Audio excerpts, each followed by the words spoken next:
Oke, hari ini kita bakal ngebongkar salah satu filosofi keuangan yang paling terkenal di dunia dari buku Rich Dad Poor Dad-nya Robert Kiyosaki.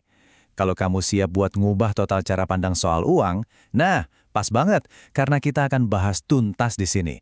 Yuk, kita mulai. Tapi sebelum kita lanjut, coba deh ingat-ingat lagi. Dulu, nasihat soal uang yang paling sering kita dengar apa sih? Mungkin kayak sekolah yang pinter ya, biar dapat kerjaan bagus dengan gaji gede. Nah, sadar nggak sadar, nasihat-nasihat kayak gitu tuh yang ngebentuk cara kita mikir soal duit sampai sekarang. Inti dari semua ajaran Kiyosaki itu ada di perbandingan dua sosok ini. Ayah miskin, yaitu ayah kandungnya sendiri, dan ayah kaya, yaitu mentornya. Dua-duanya ngasih wejangan soal duit, tapi wejangannya itu beda 180 derajat. Dan disinilah semua kuncinya. Oke, kita mulai dari yang paling dasar dulu ya, soal pendidikan. Buat dua ayah ini, arti kata pendidikan itu, wah jauh banget bedanya. Dan dari sinilah akar dari semua pola pikir keuangan itu dimulai. Nah, lihat deh, tabel ini, jelas banget kan bedanya?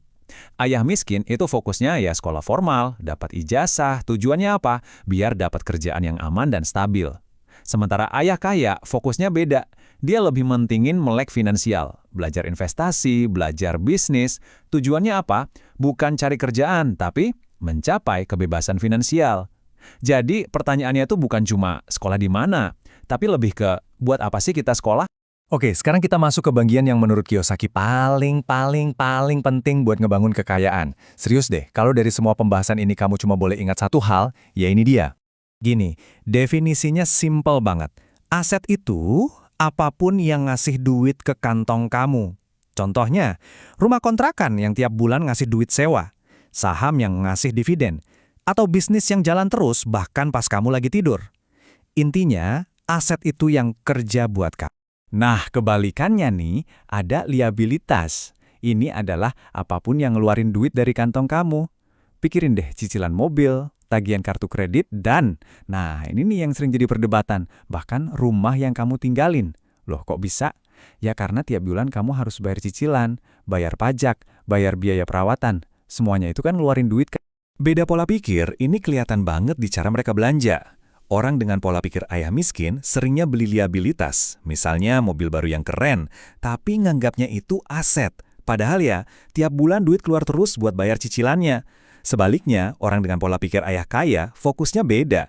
Dia beli aset beneran, misalnya ruko buat disewain, yang justru bikin duit nyalir masuk. Jadi coba deh tanya ke diri sendiri, tiap mau beli sesuatu, ini bakal ngasih duit ke saya atau ngambil duit dari saya? Oke, kita gali lebih dalam lagi ya. Masalahnya tuh bukan cuma soal aset sama liabilitas, tapi ini soal hubungan kita sama uang. Pertanyaannya simple, siapa yang jadi bos? Kita atau uang? Ini dia nih, mindset shift yang paling krusial. Pola pikir ayah miskin itu gini, saya kerja buat uang. Waktu ditukar sama gaji, udah gitu aja. Tapi pola pikir ayah kaya itu kebalikannya, uang kerja buat saya. Caranya gimana? Ya dengan ngebangun sistem, yaitu aset-aset tadi, yang bikin uang kita itu kerja keras buat ngasilin lebih banyak uang lagi, bahkan pas kita lagi nyantai. Perbedaan cara mikir mereka juga kelihatan banget dari kutipan ini. Dengerin ya, ayah miskin bilang, uang itu akar dari segala kejahatan. Tapi ayah kaya, dia ngebalikin itu. Dia bilang, justru kekurangan uang yang jadi akar segala kejahatan. Wah, dalam banget kan? Ini benar-benar ngerubah cara pandang. Uang itu bukan musuh, tapi alat. Alat buat apa? Buat punya pilihan dan kebebasan. Dan ini ngaruh juga ke pilihan karir. Orang yang mikirnya kayak ayah miskin, biasanya nyari aman, cari kerja di perusahaan yang udah stabil.